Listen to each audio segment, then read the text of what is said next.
Greetings, loved one, from the One Love family. It's your boy Seth Garu Baxter with the Makersbar Studio Bureau podcast.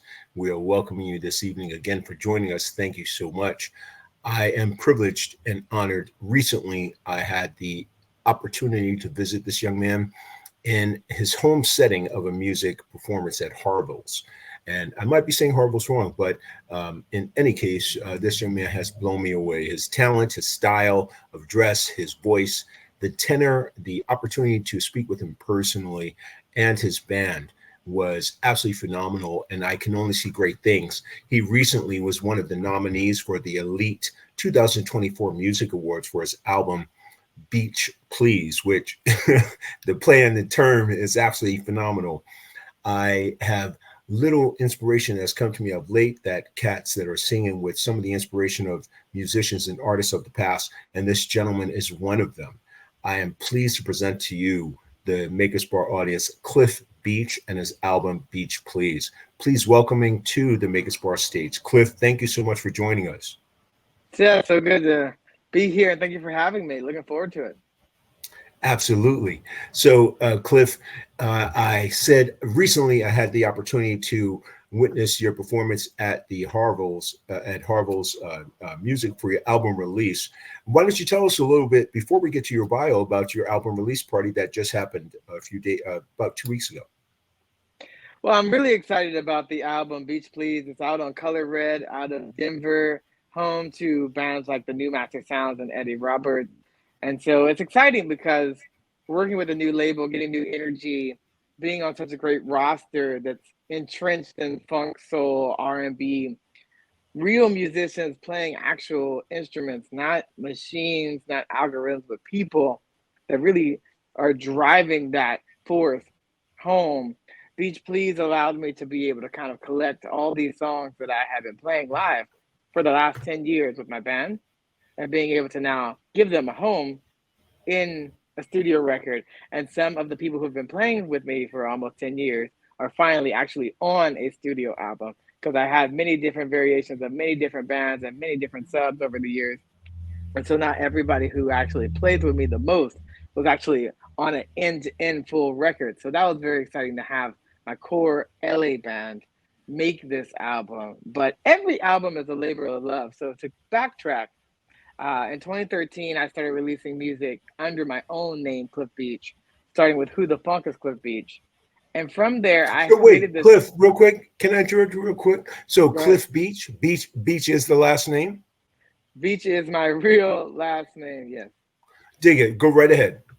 Yeah, and so so I tell people I'm a son of a beach, and that's a real thing. I'm not making it up. But essentially, I am the third, but under my name. So I had a band starting in LA from 2003 to 2007 called the Moon Crickets. In 2010, I started doing music solo, and in 2013, we were finally ready to make our first record. So from there, I decided to do a plan called Who the Funk is Cliff Beach and Beyond, where I wanted to, in 10 years, create 10 different projects. And the funny thing is that there's this Martin Luther King quote that says, "You don't need to see the whole staircase to take one step." When I started making Oh, that wow. first record, I had no idea how to make a record. And then from there, to make a document that said, I want to make 10 records in 10 years. And we did that from 2013 to 2022. So now, fast track to 2024, Beach Please is my 12th album, because we released also a jazz album in March. And so what that allowed me to do is every project allowed me to get better. And so scientifically, we've already proven this, that if you go into a room and you split a class in half and you say, okay, I want this half to make the best thing that you can do possible, just one. And then the rest of the class, I want you to make 10 different things. The people who have made 10 different things, their 10th one will be better than the people that only made one, because every time you make something, you get better and better through the process. And so it's like I could only make a Beach Please now by having those other 12 albums before that, because every album allowed me to learn what I wanted to do. And then as an artist, I've never made the same record twice. It's like you look at a Michael Jackson, it's like Off the Wall, Thriller, Bad. They're all different, because as an artist, you're not trying to chase and make Thriller 2.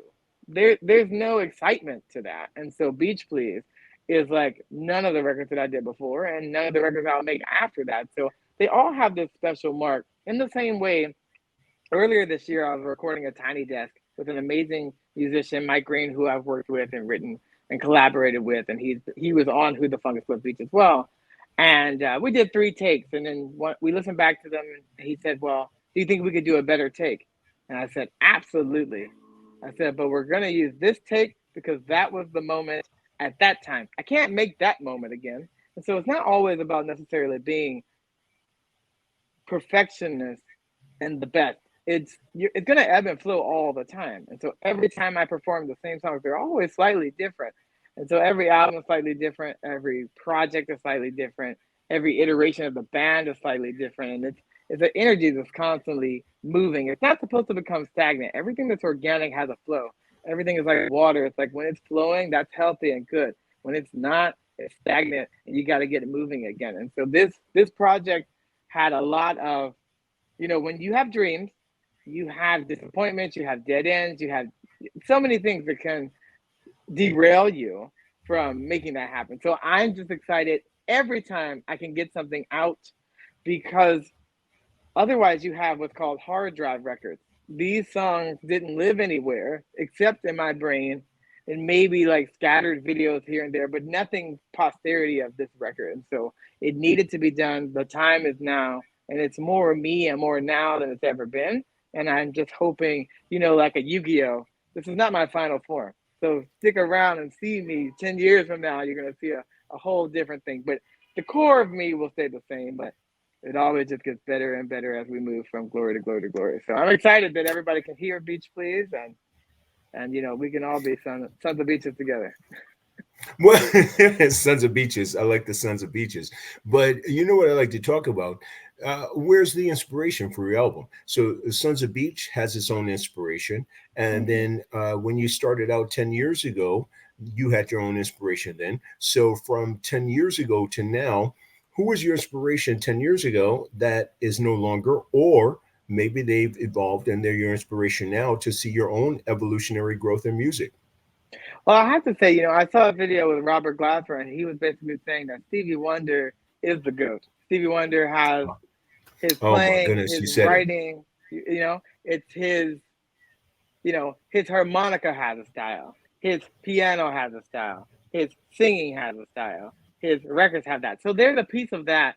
But then from production, I mentioned Michael Jackson earlier, but just his sheer artistry, growing up as an 80s baby, seeing the Bad Tour, Moonwalker, how he would stop The Simpsons on primetime TV and show his music videos. There just was no artist to that caliber. I think now Michael Jackson has just on YouTube surpassed 4 videos having 1 billion streams, and the best selling record of all time and things like that. And I like how Thriller came about, because as an artist, I tell people all the time, Off the Wall is actually a better record than Thriller, but it was There'll all be about, controversy on that. You know, there'll be yeah, controversy on that. there's controversy, but in terms of like, there was this whole backlash where disco died, but yeah, Off the Wall, it took disco and Oh, funk and good R&B to point. a different place where like it didn't die. Like people just could accept what it was, and it was Michael becoming an adult, shifting away from his father, shifting away from his younger Motown, even Jackson, CBS, and becoming his own thing. But then also Quincy coming from the Wiz. But Quincy in terms of production, that's who I wanted to emulate, because just like I said, Stevie had a style with every instrument he played and singing. Quincy knew this theory of hooks within hooks within hooks. When you hear Rakataka, Rakataka, you know what song it is. When you hear dum dum dum dum dum dum dum dum, you know what it is. And it's like that's how you create iconic things, where you hear it and instantly that's that artist, that's them. And so Quincy was like, synth has to have a hook, drums has to have a hook, guitar has to have a hook, lead vocal has to have a hook, background vocal has to have a hook. So from a production style, that was definitely something I had. And then Michael was really influenced by James Brown. So James Brown and Prince and P-Funk, George Clinton. I They're see all your kind of James Brown vibe for sure. yeah, yeah. And so what I love about James is that you see, the movie, the biopic with Chad Boseman, rest in peace. And he's like, "What are you holding in your hand?" And he's talking to Maceo. And he's like, I got a horn. I got a saxophone." Like, "No, you have a drum." It's like, "What do you have?" "You have a drum." Everybody's a drum. Everything's a drum. Because that percussive kind of like African influence that they put into the Very music, that much. guttural, raw. When you see James Brown in Africa, you get it. You're like, he connected that Afrocentric and very simplistic. Let's just strip it down to the vamp. Just give me a loop, hit me on the one, the B, and then when he got Bootsy and all those people and what they were able to become, it's kind of a mix of everything. So we're all in a mix of all these influences, and so it's not necessarily one, but they all stem from that same root. So Sly Stone and Luther Vandross and all that. Anyone that I can glean from, like old jazz cats, Dizzy Gillespie, Ella Fitzgerald, whoever it is, I'm always like, how can I absorb just a piece of what they're doing? How can I take something from like classical music that nobody is thinking about? Like, well, what can I do with that in a different world? Because sometimes becoming an expert is just you going to talk about it to somebody else somewhere else. Doesn't mean you actually knew anymore, but now you're somebody because nobody over there was doing that thing. And so that's what I try to bring to all that you learn from the instrumentalist, you learn from the vocalist, you learn from the different styles. It could be from country, it could be from rock, it could be from soul, it can be funk. It doesn't matter because all music has a groove, and it's all a vibration, and it's how you put those pieces together that makes it interesting. So your vibration, those would be some of your influences. So that would be Dizzy and some of the cats that you mentioned. So Mhm. you take jazz influences, you take some hip hop influences, and some R&B. R&B artists who've had some inspiration trekking along with the your previous statement. Who are some of the R&B artists that were inspired that have helped inspire your music? Well, definitely. I mean, Isaac Hayes, Dionne Warwick, who I love, and all her stuff with Burt Bacharach because I love the juxtaposition of white writers with a black singer, and then obviously with Whitney and Talk Cynthia about Davis. that. Talk about that, Cliff. Talk about that for a second, if you don't mind me interjecting there for a second. So, black writers versus white writers for writing music. Now, we've had some great music from Dionne Warwick that resonated with black audiences. Burt Bacharach wrote some of those music pieces. Is there somewhat of a difference that black writers and white writers can symbiotically relate to the love language and or struggle language where they can write for both audiences? Do you take some of that from both of them, and that has an influence or no? It does. It does. I think ultimately, from a production standpoint, now what we're seeing is that a lot of songs are built around production. But for me, organically, if the song is singable, if it's memorable, and it's stripped down version, then what you build on top will be okay. But it has to have the lyrics and the melody, and that can be from a white camp, that can be from a black camp. A lot of songs were written, by Jewish people at a certain time, and so everyone has their own influence. But what I love about Dionne Warwick is that she was really the greatest interpreter of Burt Bacharach's music, and you can tell that because when you look at a piece like Alfie, she wasn't the first person to record it. She wasn't the second. She was the 40th, but hers is the definitive. And that's because she understood what they wanted to do. But the thing that I love about her is like they had that juxtaposition of like, I can be regal and I can be, this diva, but I'm also from New Jersey and I smoke cigarettes. And my first song, Don't Make Me Over, was originally Don't Fuck Me Over to Burt Bacharach. You know what I mean? So it's like I'm still from the street. I'm still from the street. Well, and here's the thing. So you and I both know we have chicks in our life like that from black families. We know that is part of their parlance. They're like, "Yo, don't mess with me because I have to do it." So is that where we're coming from? Exactly. But it's like you need that because all that comes out into the music and everything happens at the right time for a right reason. So it's like that had to Yes. be in the 60s as we were shifting that race line, as we were getting closer to civil rights and mixing together, then it's like that was the time to do that. If it was 10 years before, 20 years before, it would have been a totally different situation. So you mentioned the civil rights movement. Do you find any of your music has anything to do with the cultural revolution we're experiencing now? I think that in Black music, we're at such a transition.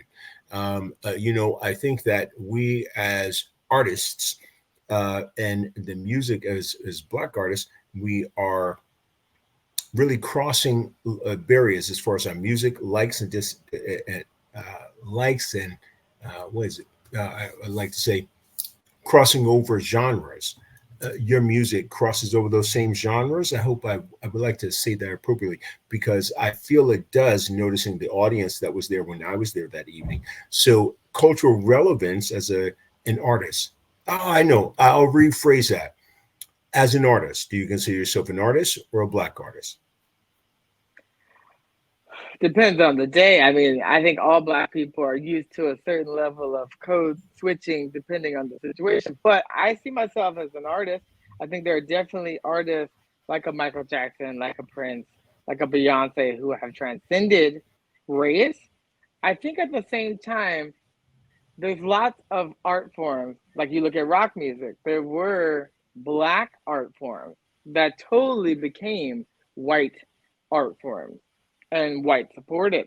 And now you see very Stolen? Do little you mean Black art. stolen? Do you mean stolen as an art form? I'm just I curious if you mean think stolen or just. appropriated, I think, and borrowed and stolen, depending on how you look at it. I think that it depends on the person too, because you have people like Bonnie Raitt who really made sure to give the credit and to elevate other artists like Kev Mo and et cetera. So She's a friend of mine. She's a friend of mine. And I got to tell you, mentioning her is, that's such a great example because she always has given props to Black artists. And I think in the musician world and the artistic world, there is that line where if Black music has been borrowed in or used, if mhm, there's any credit given back. So I find that so interesting and dope that you mentioned Bonnie Raitt in yeah, particular because she has given credit back to Black artists that have inspired her.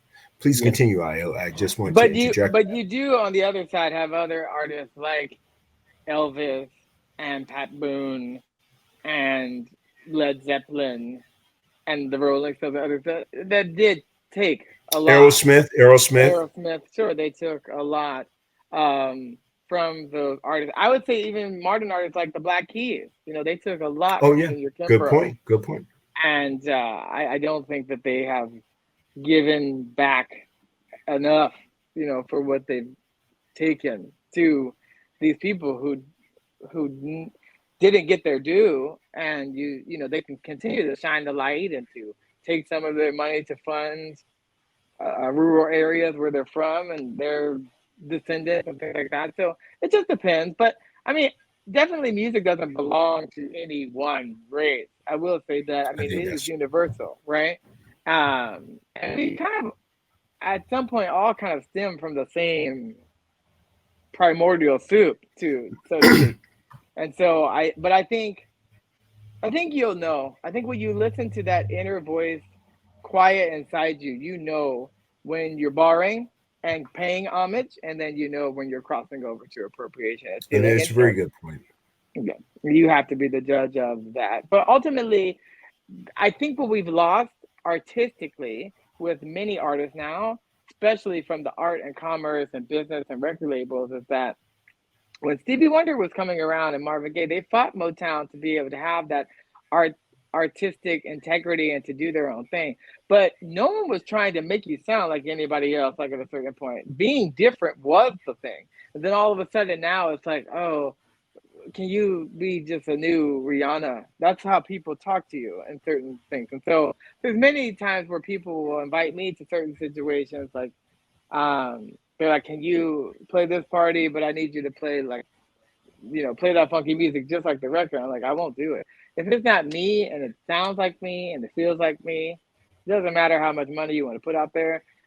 I don't get any joy or excitement doing that, and it's already been done. So if someone's like, well, can you be Bruno Mars? No, because I can never be better than him. That's authentic. But also, I don't want to, and I don't have to. I'd rather do my own thing, play in my own sandbox, put music out myself than to try to fit a square peg in a round hole that will never look and smell and be authentic. And also, it does a disservice to me. So you have to love the things that love you back, and being anything other than me does not love me back. So I have no interest in doing that. What does love you back look like? Tell me what love you back looks like. Well, I think the hardship of music is that you do have that art and commerce, so you have to wear many hats, and especially now we have this whole like social media hat that has to be like it used to be just getting the art. That was the only thing you had to do, and then you had it to the business and other people, and they could get it out there. Now it's like as an artist, you're expected to not only make the cake, but pack it up, wrap it up, get it out there, promote the cake, this, all that. And so that can be tough because not all artists have those mindsets and can wear so many hats and toggle and shift.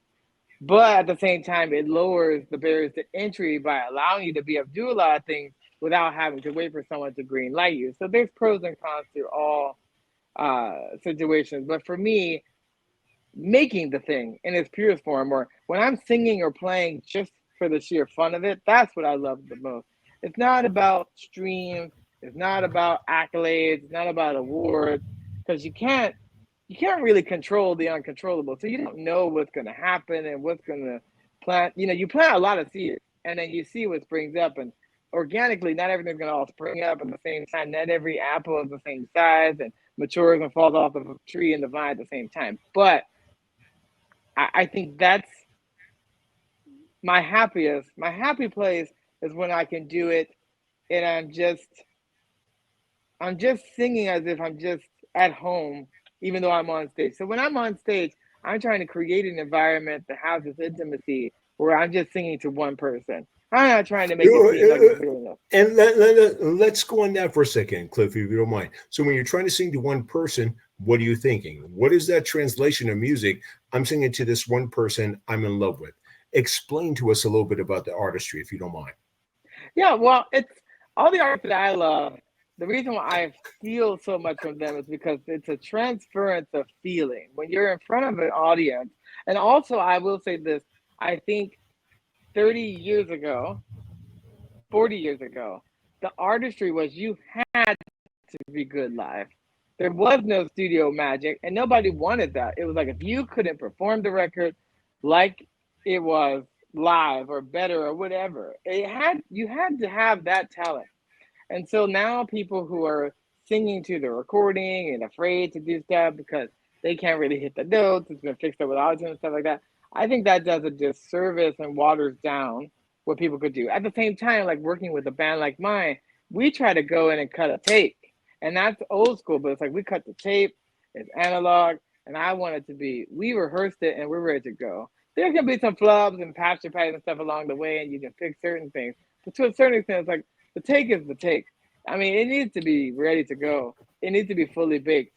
This is not, workshopping. It's like we've already done our due diligence before we go in there because time is money. But also, you don't want to have a Frankenstein because it sounds, you can hear it. Maybe not everyone, the novice will hear it, but I'll hear it. I'm like, oh, that part isn't exactly like that, and everything. And sometimes there's art forms that you can cut it that way and it's cool. But for this kind of vintage funk, it's really like that. So that when you go to see it live, it's like, oh, that's reminiscent of the record. It's not exact, but it's like they can play it. They weren't like dialing it in or fixing it up to make it a certain thing. So I think that's a part of it, is that the artistry, there used to be a lot of talent. James Brown would perform all night and then go into the studio and cut records all night. So it's like that, and Nat King Cole the same way. People did that, and so it takes you time to warm into that crowd. So when I'm singing to one person, it's like I'm just trying to give them the best version of myself at that time and let down that guard to be vulnerable, because I'm not even afraid at that point of being rejected, because it is who I am and I can't be anything else. But I actually find the more authentic and the more me I become, the more attracted to me people are, because It's they so can see true, that. bro. You said it. You know what, Cliff? You said it. been on this train of really letting people know the more authentic you are to yourself, the more people will become attracted to you. And I'm so glad you include that because I think that's extremely important in creating the next generation of leaders, that you understand the more authentic you are and coming in touch with yourself is how people will become attracted to you. I'm glad you mentioned that.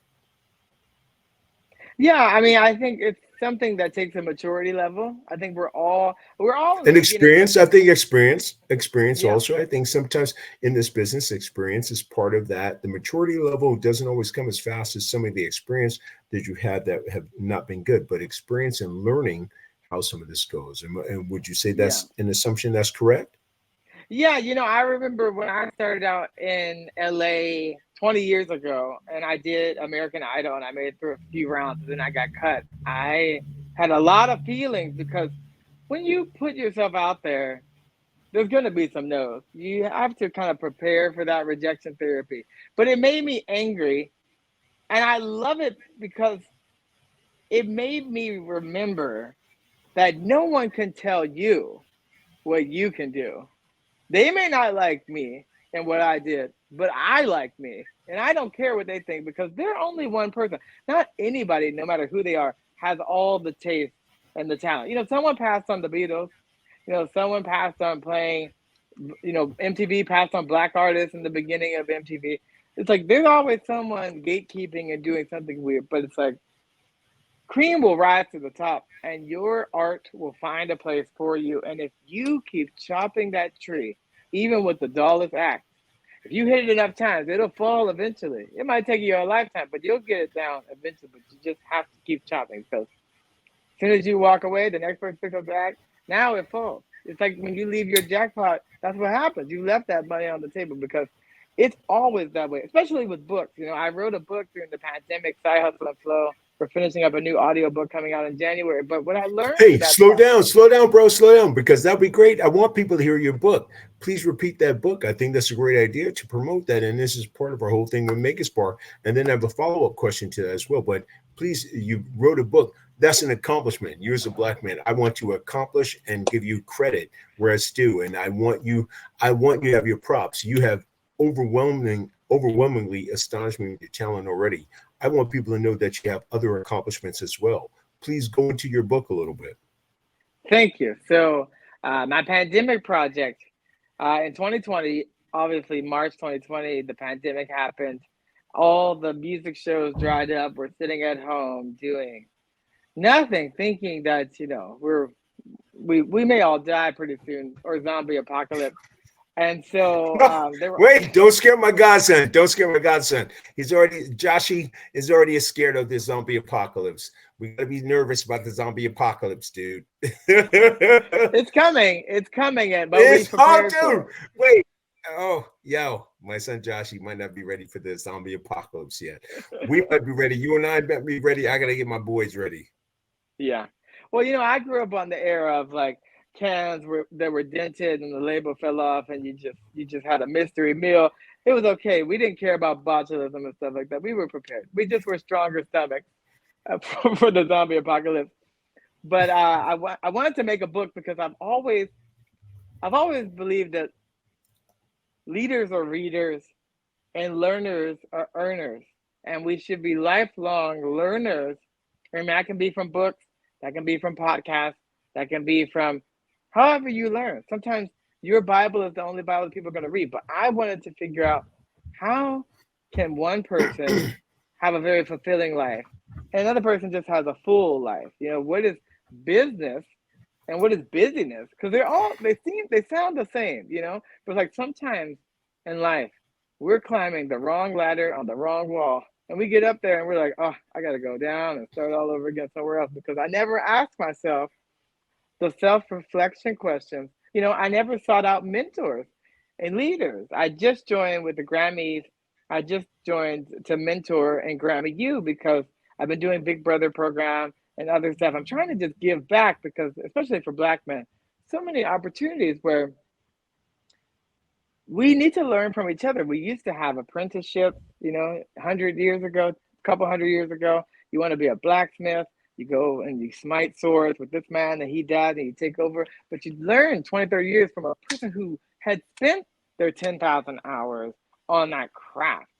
And so this book was a labor of love, but I wanted to basically figure out how can we put the tools together that I've learned from hundreds of books that I've read into one resource that allows people to understand, why am I not getting the success and hitting what I want to do? Because hustling without having a plan, working harder without working smarter doesn't work. And then from there, people aren't setting goals.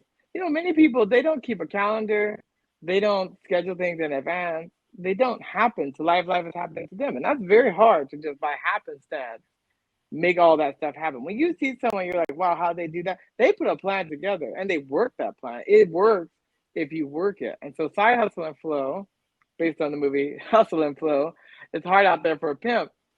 It is hard. And I love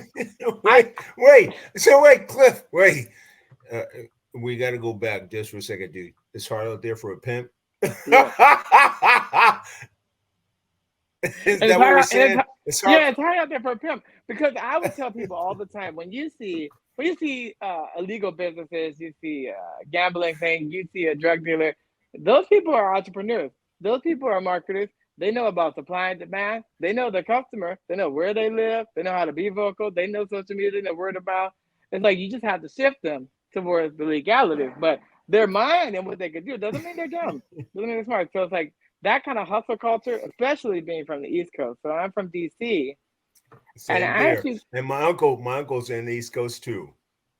But as you start to move west, you'll start to notice that that East Coast swing has a different type of hustle. It's like that New York, DC, Philly, people are on it. It's like it's cold during the winter. I don't have a lot of time to mess around. Now, as you start to move west to California, you get laid back.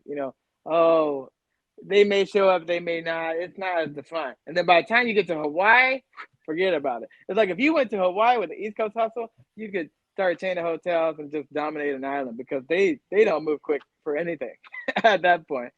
But I wanted people to be able to, not everyone's going to want to hustle, but the people that do, it's like, how can we hustle harder and faster and 10x our lives by learning from someone else? Because ultimately, you're never going to live enough to be able to have the lifespan to be able to make all the mistakes. That's why if I can listen to this show every week and tune into somebody and learn 10 things from their mistakes that I don't have to make, I'll be way ahead of the pack, because I can't go do that. That's our goal.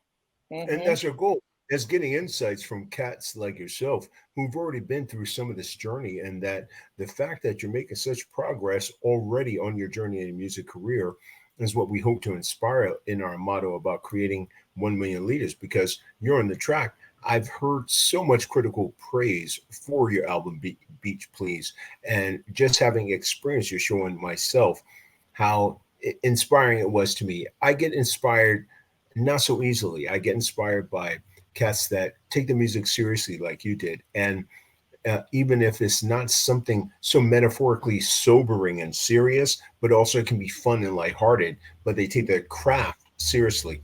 I was inspired by your craft. I was inspired by your voice. I was inspired by your energy that you put into your music. And I think what's missing, and I'm probably going to get a lot of hate from this, but there's a lot of artists that don't have a great deal of depth to their music, and you have depth in fun and seriousness. And so I think as we're entering this area, part of why I asked who inspires you is because I think that some of that depth is missing from the music. So some of your inspirations, Michael Jackson, Nina Simone, any other cats that inspired some of your soulful journey, because you have a great deal of R&B influences also on this, and then you have a California vibe. And I'm a New York born and raised, but I'm a California adopted. You have a great deal of California vibe, and I think it's important to you and I as East Coasters that we have to tell people, you can be an East Coaster that has transplanted to the West Coast and love West Coast vibes too, and we get the vibe. So what is that transference of energy? You as an East Coaster, to me, Sipes and the people were some West Coasters that got me. Babylon Rockers, Ziggy Marley. It's a number of cats that have created a West Coast vibe that were somewhat East Coast influenced. Who were cats that influenced you as an East Coaster to inspire some of your music to have some of this West Coast vibe? Well, definitely. And I think you see that, with artists like a Tupac, he's very heavily West Coast, but not from actually California. So people get that misconception all the time. I mean, on the East Coast, bands like The Roots and Questlove, they really kept that organic vibe. Also, bands like Mint Condition, Gap Band, all that Mint stuff was, Condition. People don't know about Mint Condition. Talk about Mint Condition, dude. What you know about that? You young and cat. What you talking about, Mint Condition? You're young and uh, cat. That's my generation, Mint Condition. well, it's like I always went towards like man bands. I wanted to see people who were like doing all the things. I love 60s stuff like the dramatics and the stylistics and all that stuff. Temptations. I love moves. I love how it's like, oh, that's cool. How they were like every part, even like an Earth, Wind, and Fire. How they put all those parts together, taught everybody the parts. Originally on the recordings, it's only two of them singing all the parts. It's just Maurice and Philip Bailey. Philip. Yeah. Philip. Yeah. And I went to Berkeley with Philip Bailey's son, and so at Berkeley was cool because I grew up in DC. My family, they're all ministers, so I'm like the only black sheep of the family that wanted to be on a stage instead of a pulpit. But I see a lot of parallels between how you have that fervor and energy, and a lot of great gospel musicians went into R&B, from Sam Cooke to James Brown to Al Green to Aretha Franklin. They're all inspirations for me. But it's like, wow, it's like Aretha Franklin, her best selling album is her gospel. And that documentary that finally got released 40 years later was amazing. You have just like people, you look at Whitney, she had the gospel underpinnings. Dion had it, they all have it. And so, because when you really believe something, right or wrong, with gospel music, it's really about making someone believe. They sing it from their heart and their feelings. They sing it from their whole body, and it's exuberant and joyful. And that's what I wanted to give to people, that no matter what spirituality or religion they were coming from, that they could have a piece of that. They don't have to necessarily believe in it. But again, just like I said, music doesn't belong to one race. Gospel doesn't belong necessarily just to the church, because the good news is meant to be spread to everybody in the way that is palatable to them. So I grew up basically in a footloose style. Instead of outlawing dancing, one part of my family outlawed musical instruments. So their church was only very intricate a cappella, like a Take Six or Manhattan Transfer and stuff like that, pentatonics. And then my family outlawed most secular music. So by the time I was 16 and going to conservatory at Berklee College of Music in Boston is when I started getting into all this great R&B and funk and soul and hip hop. And it was just like, it's like the Wizard of Oz. It's like a part of my life was all black and white, and then all of a sudden somebody burst all this color with all these genres I had never heard, and my mind was just like a sponge flooding with like, I just want to absorb. And it was like I was constantly in the media center with laser discs and VHS tapes. It was like I wanted to learn from the best and the best from everybody. And so I'm a huge Tony Robbins fan, and I've read his books and been to his seminars and stuff. And he said when he was trying to become a better speaker, everyone in his office at the time was giving a speech a month. He was like, I'm gonna give 5 speeches a day. I was in the library taking up for all that lost time of only knowing one style of music, that hours and hours I was just consumed before YouTube content. I was just like, I want to learn it all. I want to see it all. 8-10 hours a day. I was just like watching all the greats. What did they do? From Fred Astaire and Grace Kelly and dancing and old movie musicals and The King and I and Sound of Music. I was like, how do we learn all that? Why is my favorite thing so hip? Why is it hip when John Coltrane takes it and makes it a whole different thing? Why is it hip when the Supremes do it as a Christmas thing? How did it become a Christmas thing? It was like all these things. Rodgers and Hart, Rodgers and Hammerstein. How did these people create an American songbook for 100 years later? People still want to hear those songs and hear different versions. Back in the day when everyone had a cover of a cover of a cover of songs, it was like that was because a good song could be different things. You look at Nina Simone, she covered Screaming Jay Hawkins, I Put a Spell on You. He did this very kind of guttural New Orleans swamp voodoo thing, and then she took it to this tender, jazzy, sultry, sexy, Oh yearning my kind of goodness, thing. Totally. it's still on my top 5 list of music for sensuality. And having been longtime friends with her makeup stylist and hairdresser. He has been a long time and photographer. He told me some of the scenes behind that secret be known between you and I, that she meant that intentionality of it to be sensual and a nuanced way of approaching that particular song. Yeah. And so when you hear a lyric like that, because I'm sure he heard it and was like, I never even knew my song could be like that. The same with Dolly It's true. Parton when Whitney Houston covered I Will Always Love You. It was never that before. Also, to have an artist like that with David Foster, we're going to start 90 seconds a cappella. No one can do that in a record today. That you can hold a note, no studio magic to even get 90 seconds in, to keep people captured, to want to then hear the arrangement and everything. But no, when Dolly was doing it, and other people had covered it before, it was never the same. She didn't know what that song could become. Beatles and people did that. Bob Dylan, when Jimi Hendrix did All Along the Watchtower, he didn't know that song was going to be like that. He never heard anything So like in that. talking about that, Cliff, what do you want people to take away from this particular album? What do you want them to hear from Cliff Beach, please? What is it that you want them to take away from this? I think ultimately, there's a group when they started Velvet Underground, they didn't sell a lot of copies. Oh my But goodness, you mentioned a whole bunch of my cats. Velvet Underground. What you know about a youngin? yeah, right? It's like bands, Yeah. they don't necessarily always sell a lot of copies of their music, but then they inspire that next generation to go start bands and do stuff. That's what I want from Beach Please. I want from all the things that I do, whether it's the podcast or being on TV or film or the radio show. I want people to see what I'm doing and say, if that person could do it, and we're all just a kid from somewhere, then I can do it. And my thing might be totally different, but I want to inspire the next generation to pick up the torch and just do whatever is going to be fulfilling to you, because ultimately we know from school it beats the creativity out of us.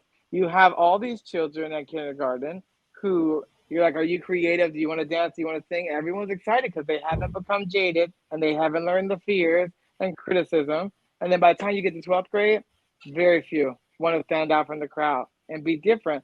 And we need more artists. We can teach people math and science and very unsexy things, but you can't teach someone to think for themselves and be creative and how they can problem solve. And just what it opens up in your brain in the realm of, I'm one of those people where I can sit at home by myself and I never get bored. My mind, I have done a sensory deprivation tank. I don't know if you ever done those at the Float I Lab in have. Venice.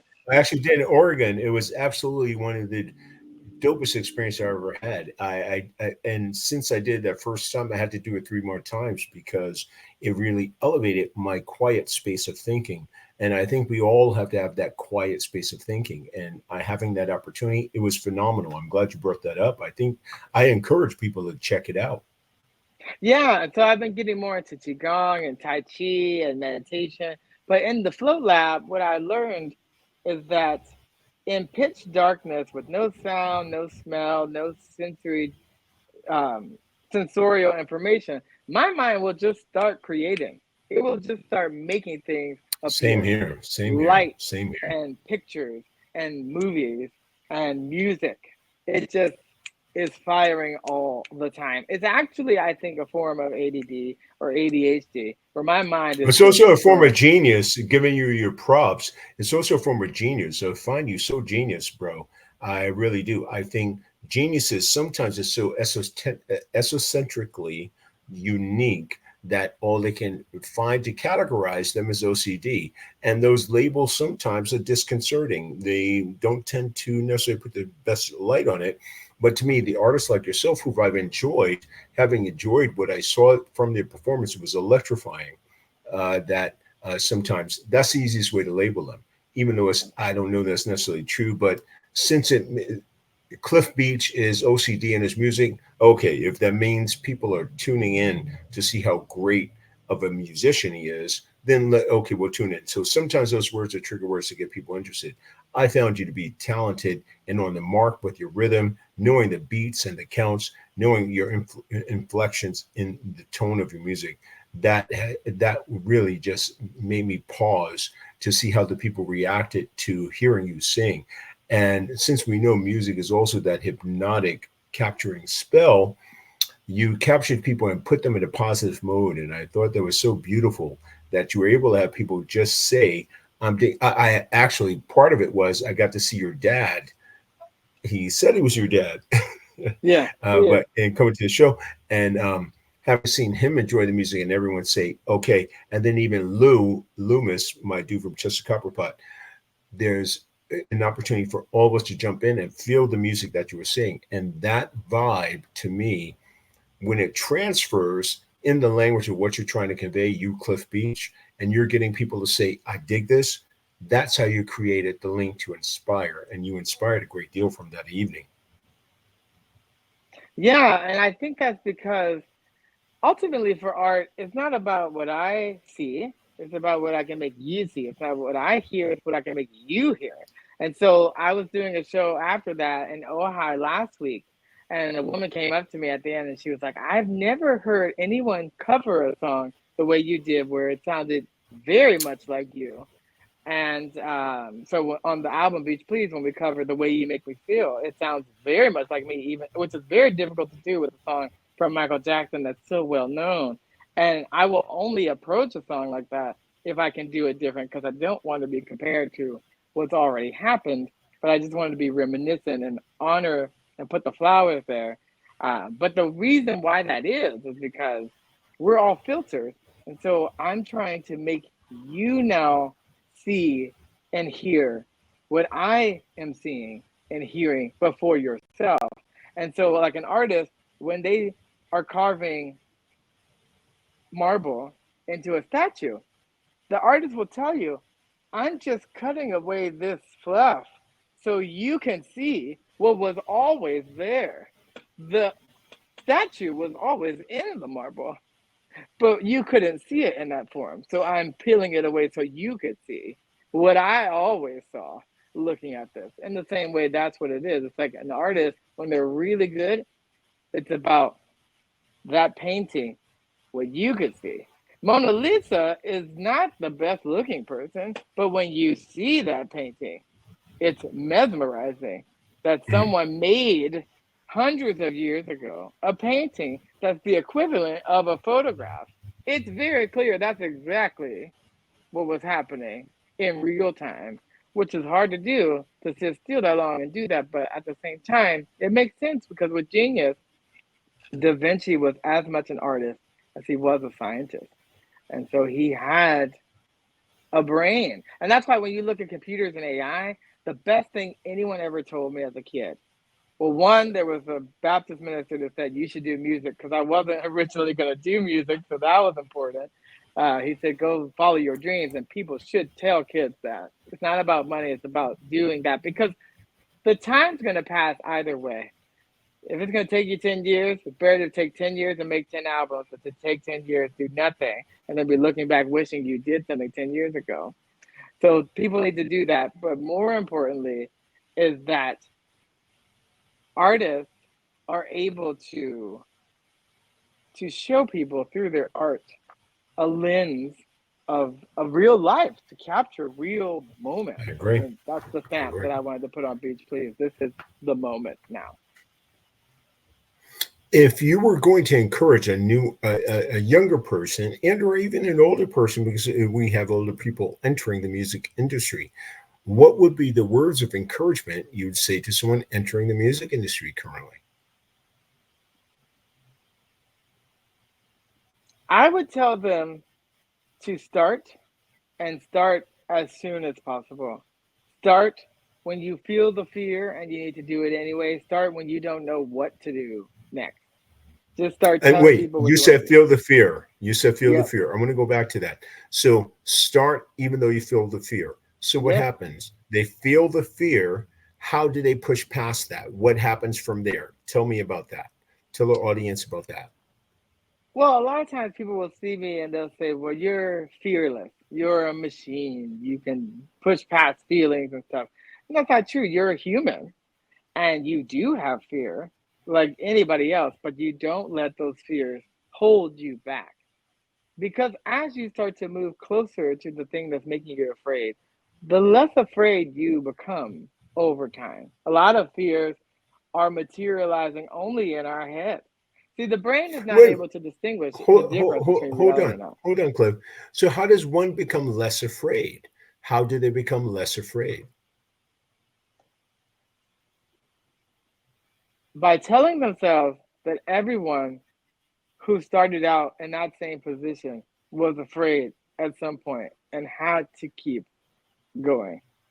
It's not easy. How do they push part that? How do they put what's or even if you just say, here's how you push past it. How does a person push past that fear? I think you have to attempt the impossible to know it's possible. So I think almost the best way and approach, if you imagine that you can't fail, then you have no choice but to succeed. When you look at the Wright brothers, it's like there was no way they could have made an airplane, but they did. We put a man on the moon when we had no technology for that, but we did. You know, we had a pandemic where we didn't have a vaccine, but we did. You know what I mean? It's always a way. There's always a way. And maybe that's not like Jurassic Park, but there's always a way. There's somebody who has done it and has shown you and paved the way, or you're that person to get out there with the plow and pave the way so other people can do that. That's what Harriet Tubman did. She found her way to freedom, then came back and took people on that journey multiple times. Because now I know the way. Now I've made So the way. is it part of self-talk? Is it part of self-talk? So a person is doing self-talk meditation exercises where they have some self-talk to say, I'm going to push past this fear, I'm going to get this, or is it just the support of other people, or is it a combination of both? Or is there some other mystical way that sometimes we're missing that we need to tap into spirituality more to get how to push past those barriers?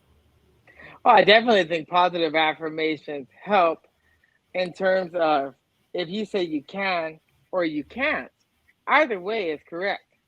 Because the mind is that powerful. And we know that from when we study placebo effect and nocebo effect. I knew about placebo effect for many years, but I only recently in the last couple of years learned about the opposite nocebo effect. Placebo effect, I give you a sugar pill, I tell you it's good for you, you think it's good for you, even though it's benign, you'll see a benefit. Nocebo effect, I tell you it's bad for you, even though it's benign, you will have side effects because your mind will dictate what happens. And so if your mind says, I can, you will start to mentally, like AI, start connecting dots and pieces. Who do I need to know? Who do I need to talk to? Your mind will start thinking of solutions in your sleep.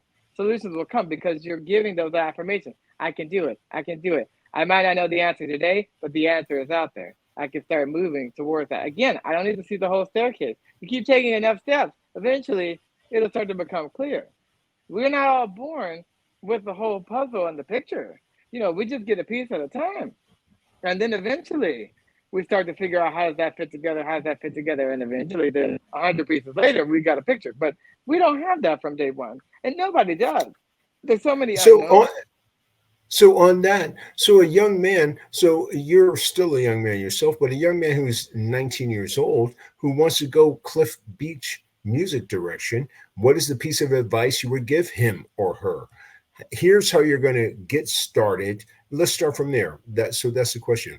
Here's how you get started, and here's what you have to do. Just those two things. Here's how you get started, and here's what you have to do. What would you say to those young people? To get started, especially in music, I think figure out who you like and who you want to emulate. So let's say you really like Usher, right? Okay. Usher is someone I want to emulate. Now you have the beauty of technology to go back and be like, well, who were his influences and who were their influences? Take it back as far as possible. You need to become a historian and lover of the craft to know everything that came before because there's nothing new under the sun. So if you only know what happened in the last 5, 10 years, you're limited like AI is. It can only search so much of a time period. But life happened way before that, and life is a continuum. So the first thing is like practice, practice a lot. Know that you are going to suck in the beginning, and you have to push past that because if we were all great in the beginning and we all had natural talent, then, look at Michael Jordan. Michael Jordan was cut from his team. It said, you don't have it. Practice for a year, come back. That's how you become what you become. Every Kobe and LeBron, they're out there every day shooting the same 400 baskets. And I can tell you, if someone was counting and they say, LeBron, you only did 399, and he's at home, he's going to get back in the car, drive back to the gym, shoot that basket, because the consistency is key. That's how you gain the muscle memory. That's it. Consistency. Exactly. Yeah, so it's the consistency. It's the day in and day out of doing it. And there's this thing called grit, which is like heavy perseverance. But what I tell people is that real true grit is persevering past the point where the feeling is there. Because there's days you don't feel well. There's days you don't want to do it. You don't want to go to the gym. You don't want to work out. You don't want to put the shoes on. You don't want to go think. You don't want to do the logistics. You don't want to build the band, the team. You don't want to pay the money. It's always those things. But you got to push past it, because ultimately, if you don't do it, if it's something that only you could do, it will never happen. And people have died, and the graveyard is full and rich of all these ideas of shoulda, coulda, woulda, and things that could have happened that we never got because you didn't do it. And you were the only one to do it, because everyone has the X factor. And so there's some things that only Cliff Beach can do, and only Seth Baxter can do. And that's what the world needs. They're actually in Japan, they have this term ikigai, and it's like, what am I good at? What do I like to do? What can I make money from? But ultimately, what does the world need from me? What does That's the main thing. That's the main thing. And on that note, how can people reach you to get a little taste of your story, to get a little bit of your music, to be able to get inspiration from you? What are the sites people can reach you at? Well, everyone can go to my website, Cliff Beach Music, my record label, Color Red, and then also. And please repeat that, brother. Please repeat it again. So my website, Cliff Beach Music. They can also go to colorredmusic.com for the label and Beach Please. And they can search all streaming platforms under Cliff Beach to find the music, the YouTube, Spotify, Amazon, Apple, and social media at Cliff Beach Music. And then Cliff, so I mentioned earlier, for younger people that are 15, 16, 17, in particular those younger people, what is the piece of advice you'd want them to hear from you that will keep them on the train that keeps going to their dreams? What's that piece of advice? The best piece of advice I can give to young people or anyone is there's a fallacy of this marketing term, self-made, right? No one does everything in a vacuum. And even like a Prince, there's always teamwork to make the dream work. And what I mean by that is that if you want to go fast, then go alone. If you want to go far, you go together. So with bands, I like that.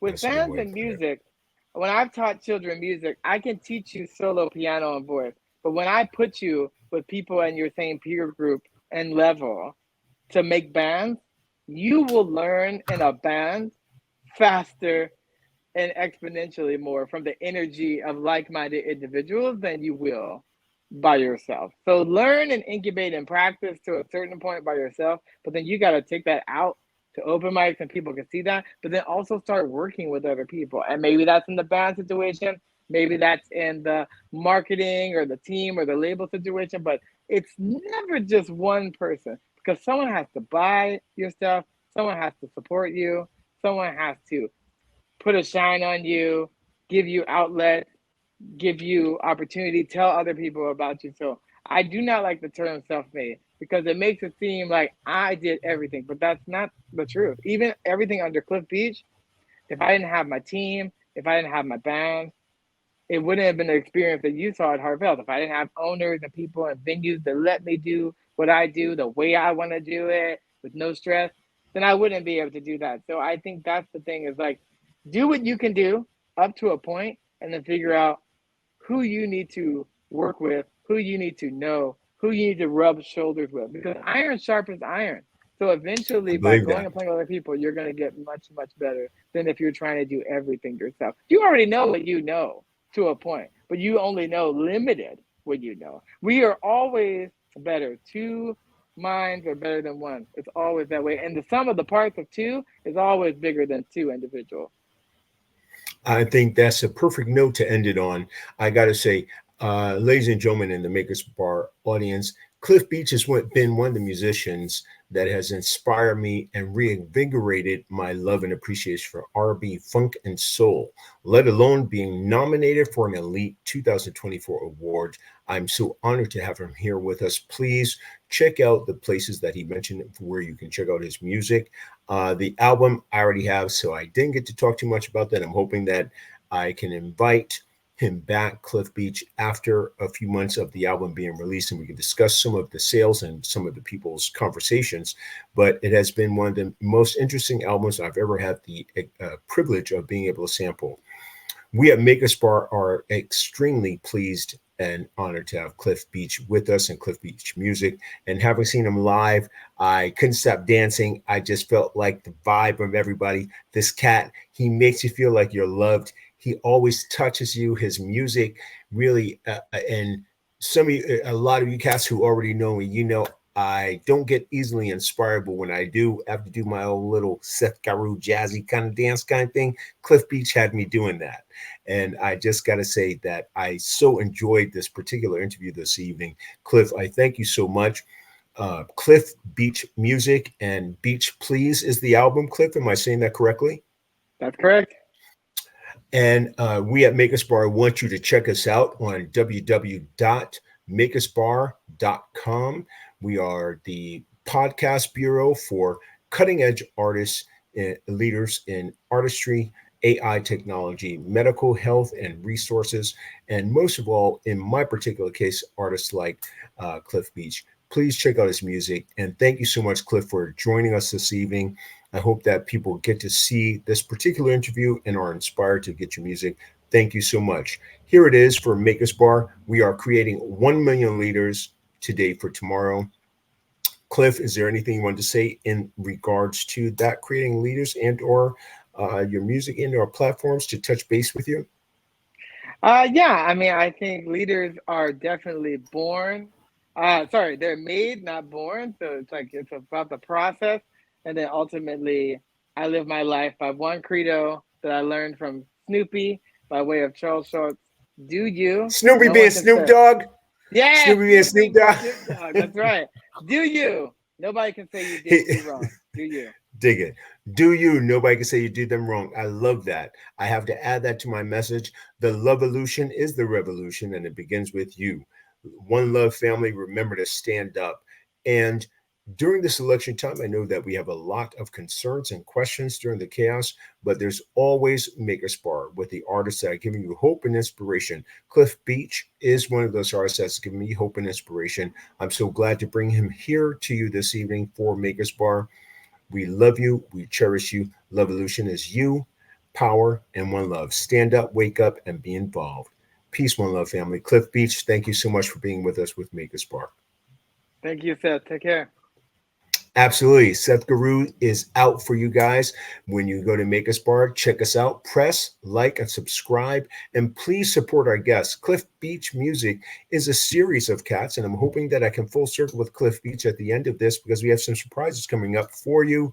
That is one of those cats you won't deny. I had hoped to upload some of his music because his voice and tenor just makes you want to get up and dance. So Cliff Beach Music, please check out. Makers Bar, one love, family, peace.